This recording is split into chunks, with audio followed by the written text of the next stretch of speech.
Zay, is there anything you think you could have done to save your game?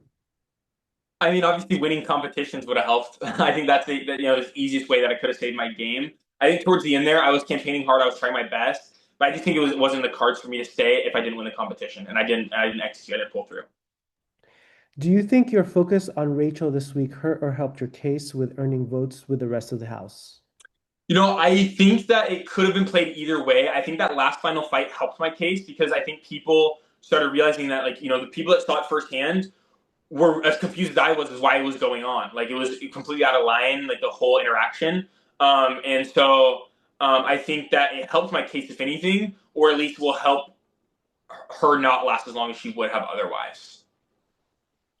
Riley told Catherine that he would vote her way, which was with the women. Does that connection surprise you at all? A little bit. Like he would always talk in the house about how he's like he wanted to some women, in general. But he never mentioned really Catherine to me, which is crazy because we're like super tight boys. But it kind of makes sense strategically that he wouldn't mention that. But yeah, it was a little bit surprising to go back and hear about like everything that he did for Catherine. It doesn't seem like she's the most interested, but I still love Riley. He's hilarious. He's a great guy. Obviously, it's a game, so at the end of the day, I don't hold anything personal against Riley. I do not think, though, that at the end of the day, it was best for his game to evict me. I would have had his back in future weeks.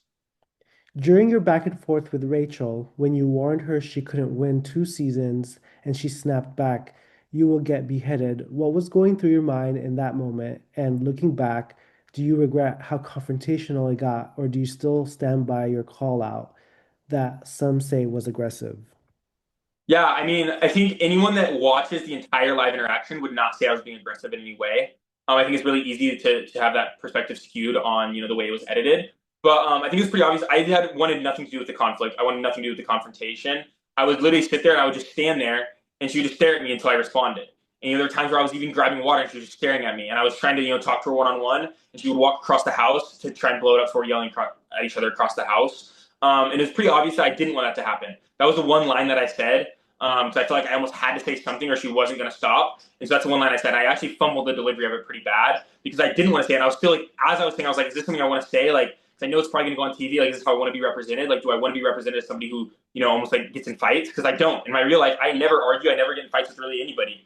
And so it was surprising to me that I was even in a confrontation like that because I haven't been like, probably since I was like a little kid. Like, I don't think I've had a confrontation like that. And so it was sucky for me to, be involved in that. But I think that if people really do think that I was being aggressive or out of line anyway, then they're a little bit misinformed and didn't watch the entire interaction. And you hate beef, but love to eat beef.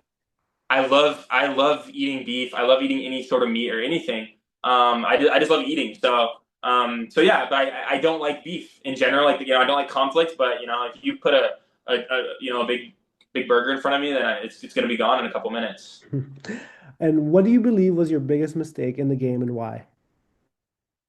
I mean, I think there's so many ways I could take this. I mean, I think it's easy to say like I literally blanked so hard in the competition that like it was such a dumb mistake and that it cost me my game right there. I think a big one would be not connecting with the women early enough in the house. I could have gone out and started talking game a little bit earlier. It's a hard balance, I think, when you're in there because you don't know really who else is talking game, how early they are, and I think a lot of people talk game too early, like Kelly, immediately put a target on their back. But if you wait too long, like how I feel I did, then you're kind of playing catch up and trying to play grab votes that are already kind of almost leaning against you.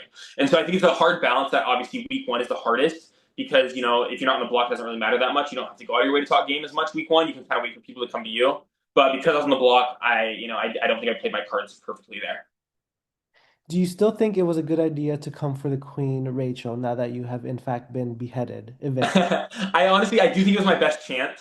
My goal was to try and take the pressure off myself. People, for some reason, even though I did nothing to make myself a threat, just because I had muscle, I don't really know. Just because I had muscle, people automatically thought of me as a threat. And so, my goal was to try and take the pressure off me and put it on her. Say, hey, I'll stand up to her. You guys think she's a threat, so I'll be the one who takes her out. And I was hoping that would give me at least one more week in the game. So no, I don't regret that at all. I think it was the best play for my game. Obviously, it didn't work out, but I think at that point my fate was kind of determined. I don't think there was anything else I could have really done to help myself stay in the game another week. It was just came out of the competitions at that point. All right, and last question. If you had to evict one for betrayal, Rachel or ChatGPT? Who's packing their bags?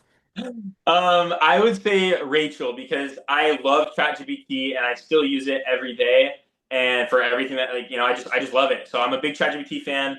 And so I would never vote to evict ChatGPT. But it came down to me and ChatGPT. I might just vote to evict myself. Who knows?